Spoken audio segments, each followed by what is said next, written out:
Seigneur, tu donnes la sagesse, tu donnes la joie, et tu pourvois pour nous chaque jour. Aide-nous, Seigneur, à tasser de côté les idoles de nos vies, les voir pour ce qu'ils sont, tourner nos cœurs vers toi et t'adorer. Je prie ça en ton nom, Jésus. Amen. Alors, la semaine passée, on a vu deux symboles. On va rentrer directement dedans parce qu'on est en train de passer à travers les 10 plaies de Moïse, les 10 plaies d'Égypte, les 10 plaies d'Égypte, où est-ce que Moïse est là. Alors, on a vu deux symboles. Le premier symbole qu'on a vu, c'est le symbole du serpent.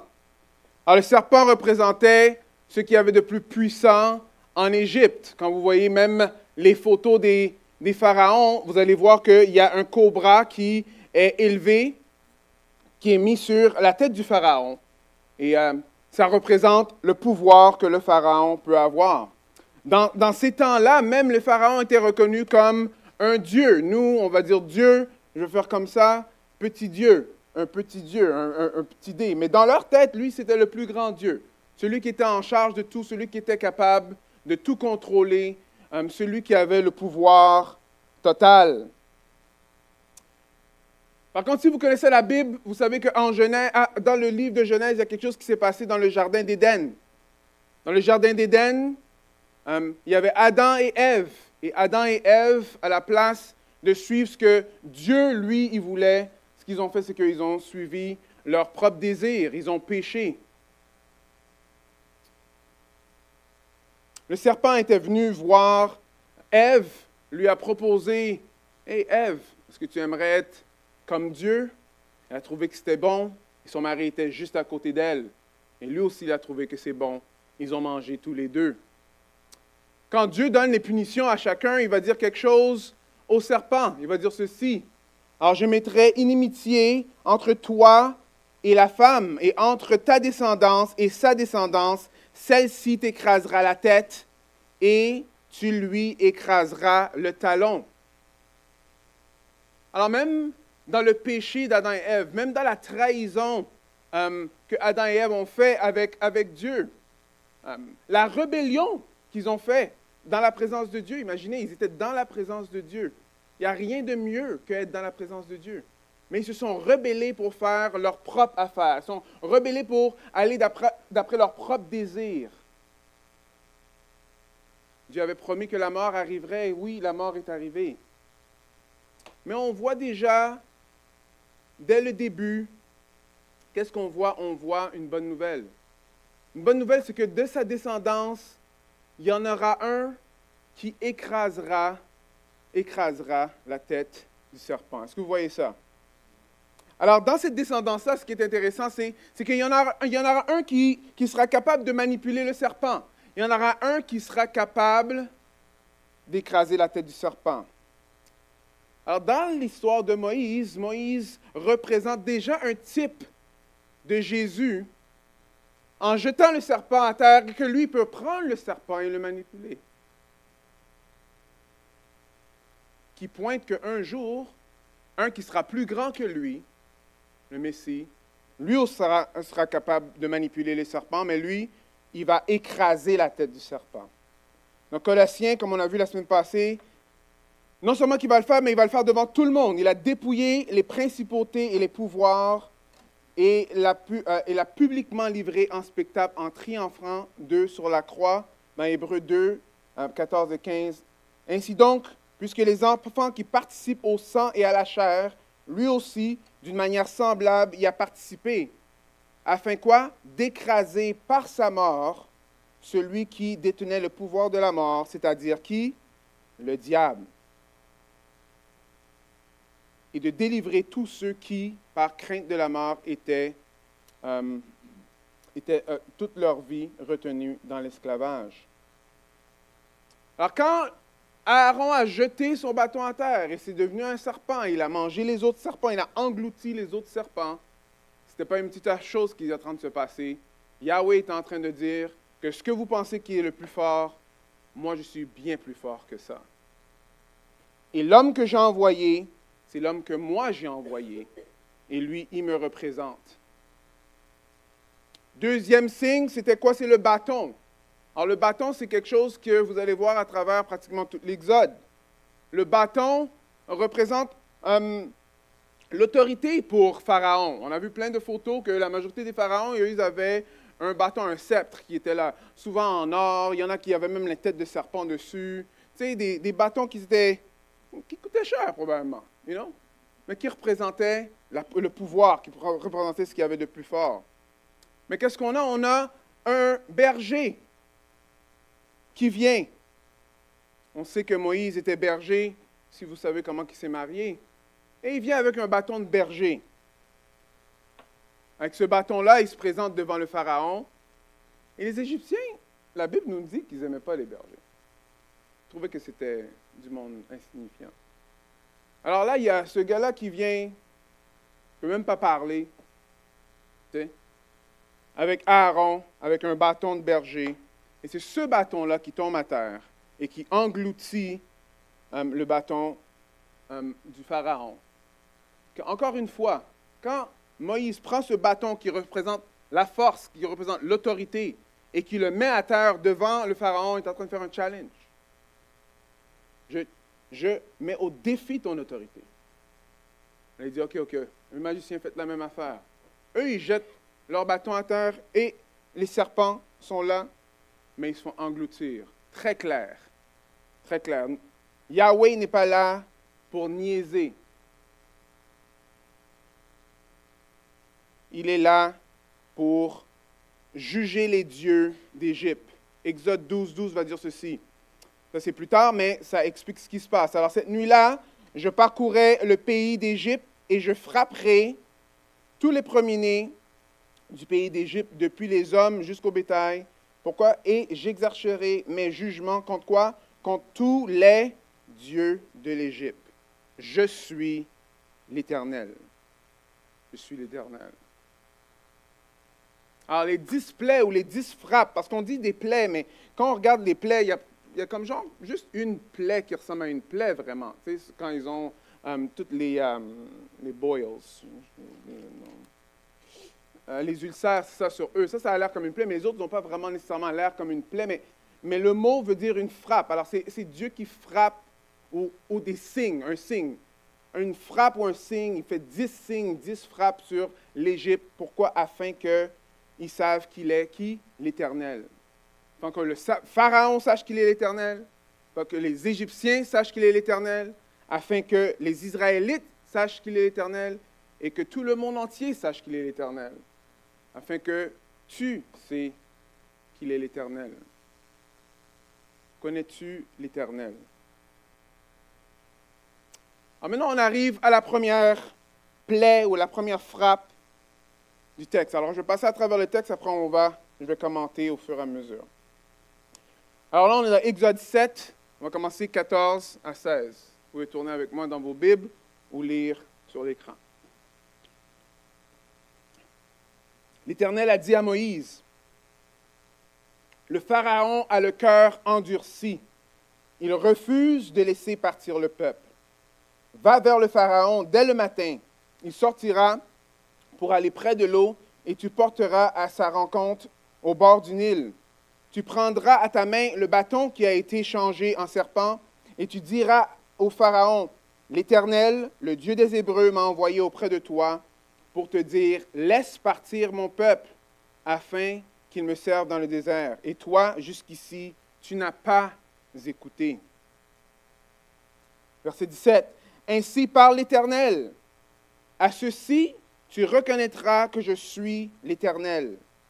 À ceci, tu reconnaîtras que je suis l'Éternel. Voici, me voici. Je vais frapper l'eau du Nil avec le bâton qui est dans ma main. Elle sera changée en sang. Les poissons qui sont dans le Nil périront et le Nil sera infecté et les Égyptiens s'efforceront en vain de boire de l'eau du Nil. L'Éternel dit à Moïse, dis à Aaron, prends ton bâton et étends ta main sur les eaux des Égyptiens, sur leurs rivières, sur leurs bras, sur les bras du Nil, de leur Nil, sur les étangs et sur toutes les pièces d'eau.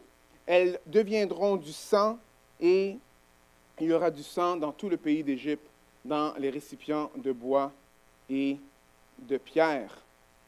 Moïse et Aaron agirent ainsi que l'Éternel l'avait ordonné. Aaron leva le bâton et frappa l'eau qui était dans le Nil, sous les yeux du Pharaon et sous les yeux des serviteurs, et toute l'eau du Nil fut changée en sang.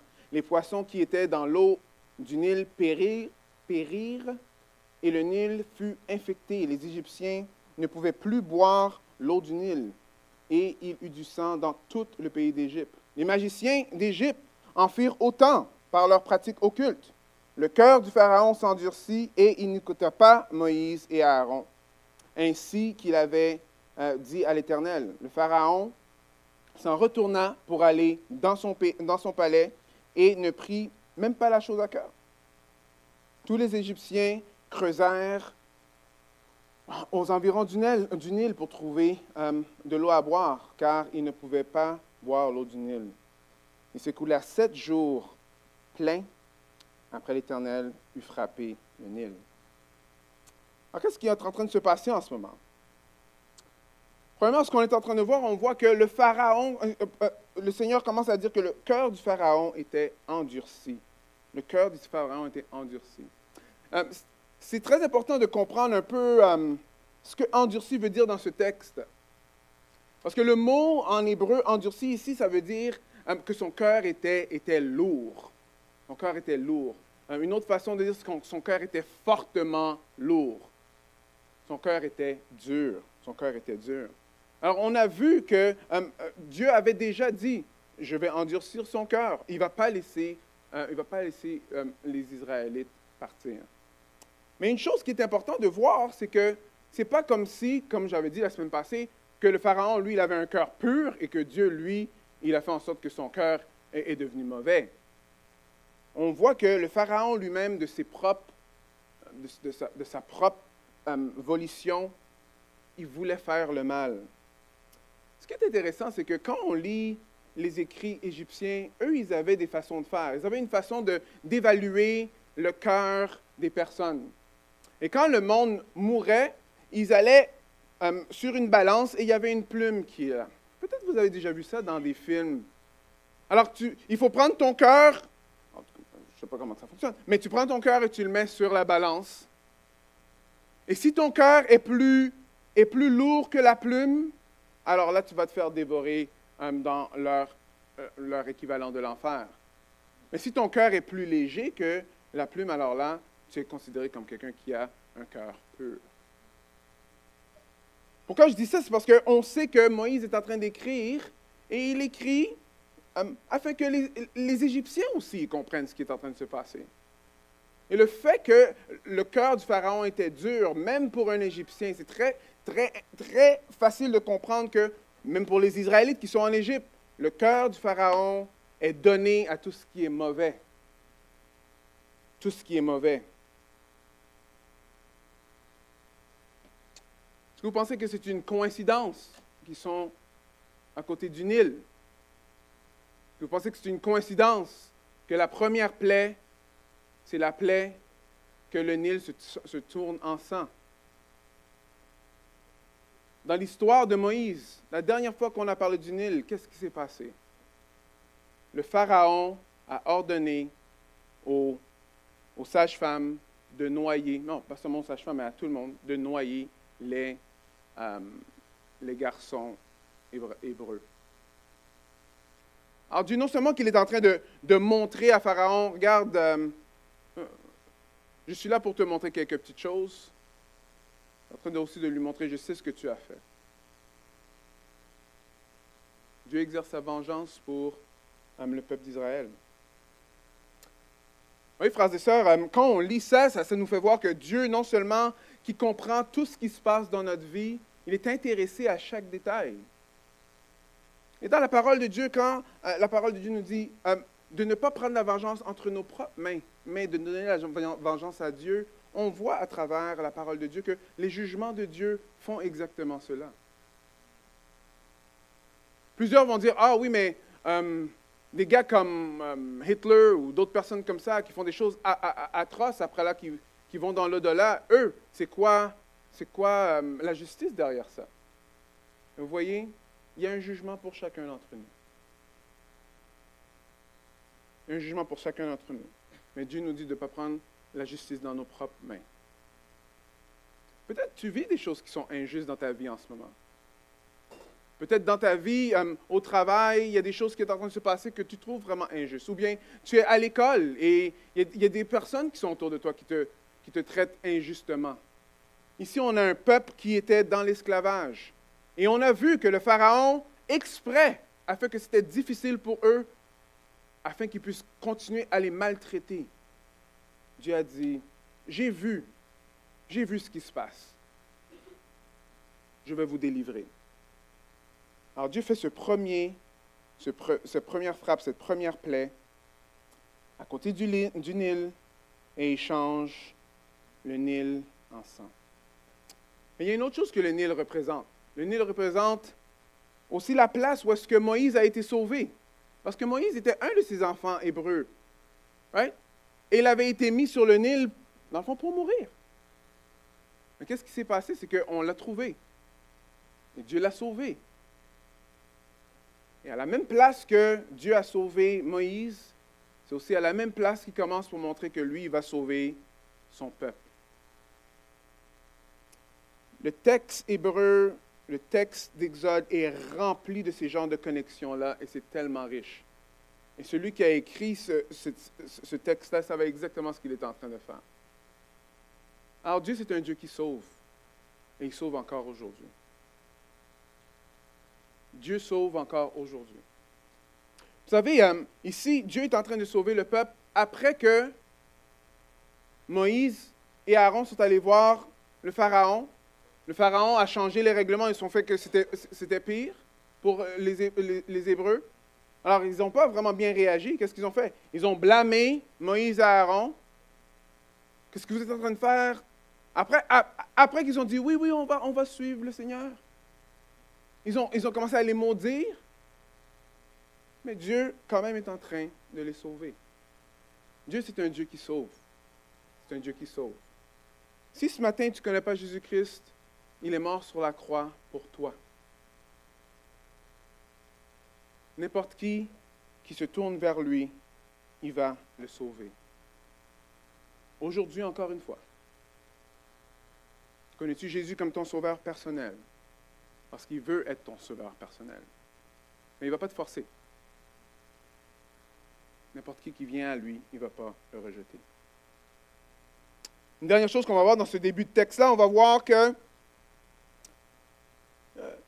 ça c'était un peu avant, mais Pharaon, lui, il avait demandé pour un miracle. Ah oui, vous, Yahweh, c'est quelqu'un d'important, alors faites un miracle. Faites un miracle. Alors, comme tous les non-croyants qu'on connaît aujourd'hui, c'est rien de nouveau, même dans le temps d'Exode.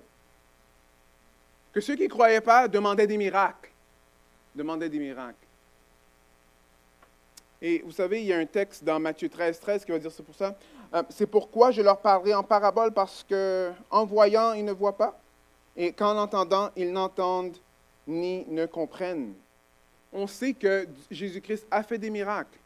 Et même en voyant les miracles, les personnes n'ont pas cru. Même en voyant Jésus-Christ ressusciter un mort, il y en a qui ont cru et il y en a d'autres qui sont dans les snitch. Alors on pense que parce qu'il y aurait un miracle en ce moment, c'est ça qui va faire la différence? La réponse est non. J'avais une conversation avec quelqu'un récemment et c'était exactement ça. Ah, si tu vas parler de Dieu, prouve-le-moi, prouve-le-moi, prouve-le-moi, c'est ça l'affaire. Même si Dieu était pour faire un miracle là, il y en a plusieurs qui ont vu le miracle, mais qui n'ont pas cru. Quand on voit au début du livre des Actes, ils ne sont pas beaucoup là, en train de prier à Jérusalem. Mais il y avait des milliers qui suivaient Jésus. Ils ont tous mangé, right? La multiplication des pains. Mais il y en a qui cherchaient Jésus juste pour un autre lunch. Il faut faire attention à ça. Parce qu'on voit que celui qui demandait un miracle, son cœur était endurci et il voulait continuer à rester dur. En continuant dans le verset 17 pour voir ce qui s'est passé, right? Alors, qu'est-ce qu'on voit? On voit ici le Nil. Alors, le Nil, oui, non seulement c'est la place où les enfants hébreux ont été noyés. Aussi, c'est la place où on voit que Moïse a été sauvé, oui. Mais il y a une autre chose qui se passe avec le Nil, et ça, c'est une autre chose qui est intéressante quand on lit un peu ce qu'on a trouvé dans le pays d'Égypte. Il y avait un dieu, et ce dieu-là s'appelait Hapi. Hapi. Mais Hapi n'était pas très happy. Est-ce que vous comprenez? J'attendais toute la semaine pour dire ça.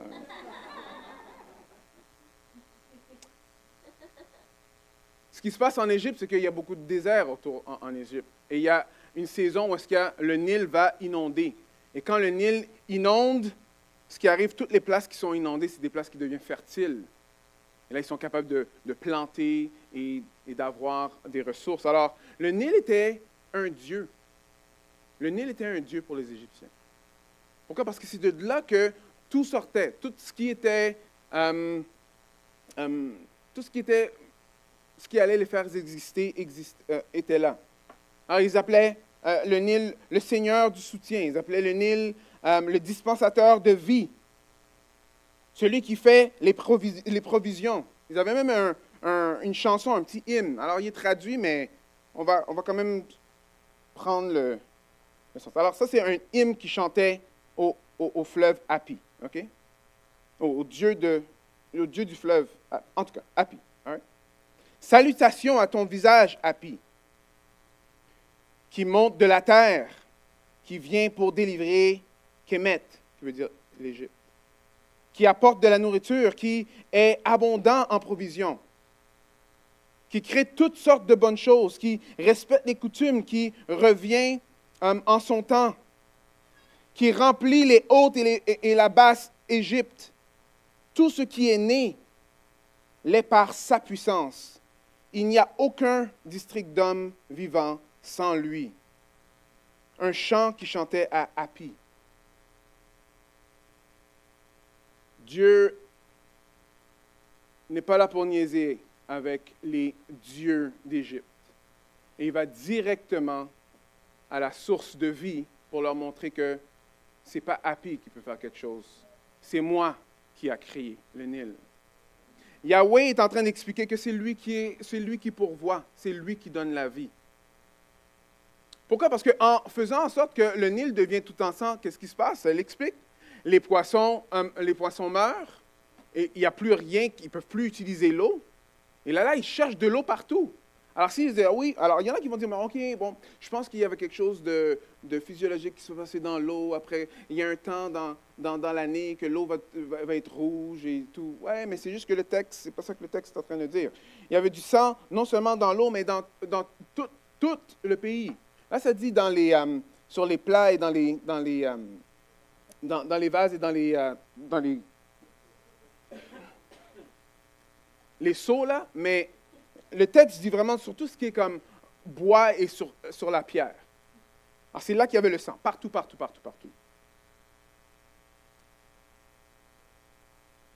Alors, qu'est-ce que Yahweh veut montrer? Il veut montrer que, non, vos dieux, il faut que vous les tassez de côté parce que c'est moi qui pourvois. Vous savez, frères et sœurs, oui, quand on lit ça, on dit, ouais, mais moi, je ne veux jamais me mettre à genoux devant ma plante, là. You know? Oui, c'est vrai. Mais quelle importance qu'on met des fois sur le succès? Qu'est-ce qu'on est prêt à faire pour avoir de l'argent? Et jusqu'à quand? Jusqu'à combien? Combien d'heures qu'on est prêt à travailler? Qu'est-ce qu'on est prêt à sacrifier pour une bonne vie, genre? C'est vrai que nous, on n'a pas un Nil, mais on peut prendre l'image et comprendre que peut-être il y a plusieurs choses qu'on se donne régulièrement que peut-être ce n'est pas la meilleure chose. Mais là, il faut faire attention parce qu'on est au Québec. Alors, au Québec, comme Jean travailler, c'est quelque chose de négatif. Et dans la Bible, ce n'est pas quelque chose de négatif. Ce que je suis en train de dire, c'est que si ça devient ton Dieu, c'est quelque chose qui n'est pas bon. Quelque chose qui n'est pas bon.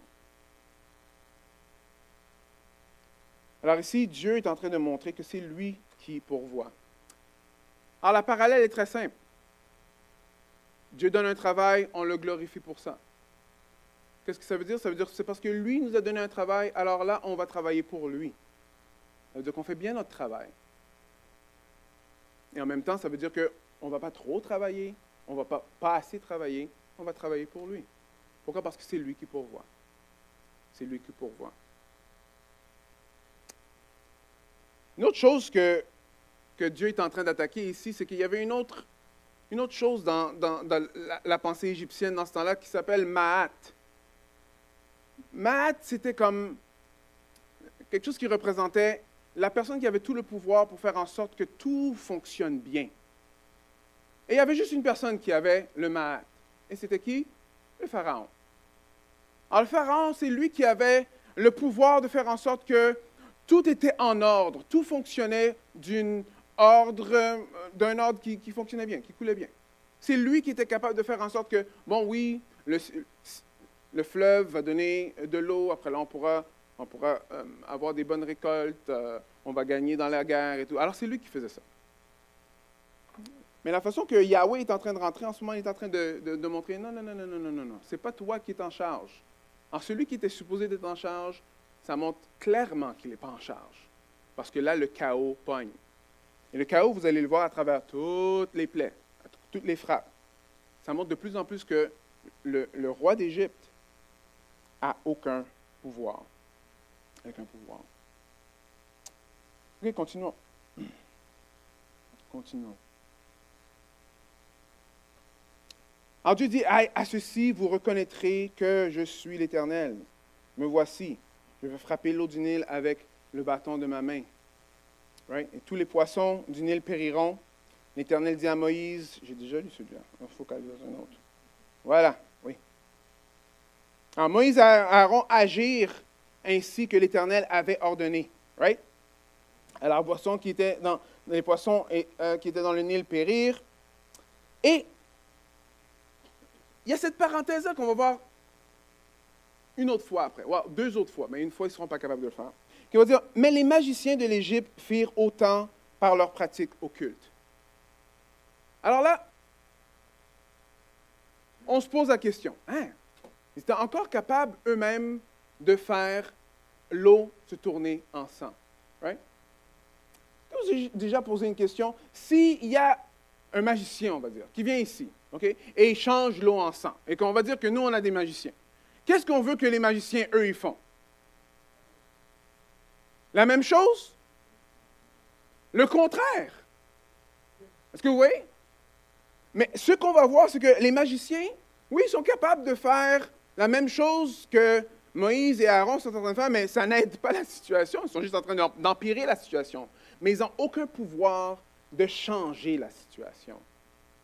Encore une fois, c'est en train de montrer à quel point que les personnes qui sont avec Pharaon, ils n'ont pas vraiment beaucoup de puissance. Parce que pour montrer que eux, ils étaient là pour garder le ma'at, garder l'ordre, garder ce qui était là, ils auraient dû le changer de l'autre côté. De changer le sang en haut, mais ils n'étaient pas capables de le faire. Après, ça dit ici, oui, alors, les magiciens d'Égypte en firent autant dans leur pratique occulte, et le cœur du Pharaon s'endurcit, et il n'écoutait pas Moïse et Aaron. Ainsi dit l'Éternel. Le Pharaon s'en retourna pour aller dans son palais, et il ne prit même pas la chose à cœur. Ça, c'est quelque chose qui est vraiment intéressant. Si on veut penser que le Pharaon, lui, il a un cœur qui est peut-être neutre. Non. Alors, on voit où est-ce que Dieu est en train de le frapper, à plusieurs niveaux. Mais ce que celui décide de faire, il dit, Yahweh. Et il rentre chez lui. Il ne prend même pas l'affaire à cœur. Alors, ça montre à quel point que le roi d'Égypte, son cœur était dur. Une autre chose dans le texte qui est important de voir, c'est que les Égyptiens, ils creusèrent pour avoir de l'eau. Alors, à travers tout le temps, ça dit qu'ils creusèrent pour avoir... Ils essayaient d'aller trouver de l'eau, mais ils ne trouvaient pas de l'eau à droite et à gauche. Et c'est une allusion parce qu'on sait que celui qui donne de l'eau, c'est qui? C'est l'Éternel. Parce que plus tard, dans le désert, quand il n'y aura pas d'eau, qu'est-ce qui va se passer? Dieu va pourvoir de l'eau. Alors, tout le texte ici est en train de nous montrer que Yahweh est celui qui pourvoit. Dieu est celui qui pourvoit. et il est là pour pourvoir pour toi et pour moi. Alors, qu'est-ce que ça va faire avec nous aujourd'hui? Tout simplement, c'est ceci. La même façon que la seule personne qui était capable de créer tout ce qui a été créé, c'est aussi la même personne qui est capable de décréer tout ce qui était là. Alors, on voit qu'il y a une décréation qui est en train de faire. Il y a un ordre qui est là, et Yahweh est capable de dire, OK, non, j'enlève ça. Après, on voit que, OK, l'eau se transcend, après tout commence à mourir, et tout l'ordre qui est là se défait. Certains vont penser que Dieu, c'est un être dans les airs, que lui, il a créé la terre, après il laisse la terre faire ce qu'elle a à faire. Mais la parole de Dieu ne nous dit pas ça. La parole de Dieu nous dit que Dieu, il soutient la terre. Dieu soutient ta vie en ce moment, il soutient ma vie en ce moment. Le jour qu'il décide d'enlever sa main, tout est parti. Vous savez, une chose qu'on ne met pas toujours dans notre matrix, c'est que Jésus, lui, tout a été créé par lui et pour lui. Colossiens 1,16. Car en lui, tout a été créé dans les cieux et sur la terre. Est-ce que vous voyez ça? Ce qui est visible, ce qui est invisible, trône, souveraineté, principauté, pouvoir, tout a été créé par lui et pour lui. Quand on parle de Jésus qui est sur la croix et qui est mort pour nos péchés, c'est celui qui a tout créé, qui a décidé de venir et prendre la chair humaine pour mourir pour toi et pour moi. C'est lui qui nous garde dans sa main. C'est lui qui fait en sorte que nous, on peut toujours vivre. C'est lui la source de vie. Alors, c'est pour ça que, en tant que chrétien, vous avez besoin, moi et vous, on a besoin de marcher par l'Esprit qui donne la vie pour avoir la vie spirituelle. Si tu ne connais pas Jésus-Christ, tu as besoin de te tourner à celui qui donne la vie, afin que tu puisses être sauvé.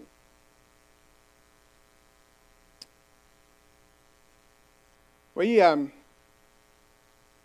j'y pense, hein, et le plus que j'avance dans la vie, je réalise que, bon,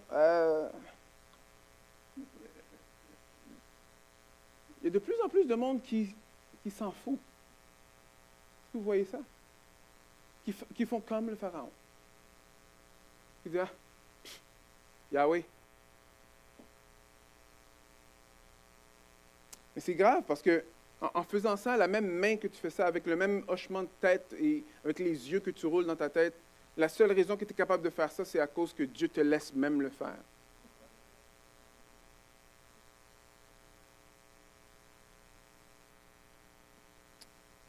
Alors, comment qu'on fait pour changer des cœurs qui sont durs? Moi, je ne suis pas capable. Êtes-vous capable? Êtes-vous capable de sauver quelqu'un? Êtes-vous capable d'infuser de la vie spirituelle dans quelqu'un? Il n'y a personne qui est capable de faire ça, sauf Jésus-Christ lui-même. Alors, si tu as peur de partager la parole, si tu as peur de prêcher Jésus-Christ, mais rappelle-toi, tu es juste un vaisseau. That's not what I want to say, though. Tu es juste un véhicule. Celui qui change, celui qui transforme, c'est Dieu lui-même, c'est lui qui donne la vie. Ah oui, peut-être qu'on regarde le Nil en sang, on dit « Ah, c'est un peu loin de nous », mais ce n'est pas aussi loin de nous. Parce qu'eux, ils avaient des idoles dans leur vie, et nous, on a des idoles dans notre vie aussi. Parce qu'on pense que c'est ces idoles-là qui nous pourvoient ce qu'on a de besoin. Ah, j'ai besoin de la paix, alors je vais aller vers quelle idole? Il y en a plusieurs. Ne les dites pas à haute voix. Mais vous savez de quoi que je parle, right? Ah, j'ai besoin de la paix, je vais aller vers... Mais celui qui pourvoit la paix, c'est le Dieu Yahweh. Alors, je ne sais pas si je serais capable de boucler à la fin du mois. Alors, j'espère que ça veut dire que je vais aller vers celui qui peut boucler la fin du mois pour moi, n'est-ce pas? Oui. Moi, je prie que le Seigneur fait en sorte que nous, on peut ne pas s'en foutre de ces choses-là et de continuellement retourner à celui qui pourvoit. celui qui pourvoit. Mais en tout cas, l'Exode nous montre que Dieu, lui, il n'aime pas les idoles. Et il n'y a aucun idole qui peut vraiment le remplacer. Parce que c'est vraiment lui qui pourvoit. Qu'est-ce qu'on apprend dans tout ça? On voit que Dieu veut se faire connaître. Dieu veut que tu le connaisses. La parole de Dieu dit que la vie éternelle, c'est de connaître qui? Dieu et celui qui l'a envoyé, Jésus-Christ. As-tu besoin de la vie? Est-ce que des fois tu vis et tu penses que finalement ma vie, ce n'est pas vraiment de la vie, c'est comme si je suis mort en dedans? Celui qui donne la vie, c'est l'Esprit de Dieu qui donne la vie. Celui qui donne la vie, c'est celui qui est mort sur la croix.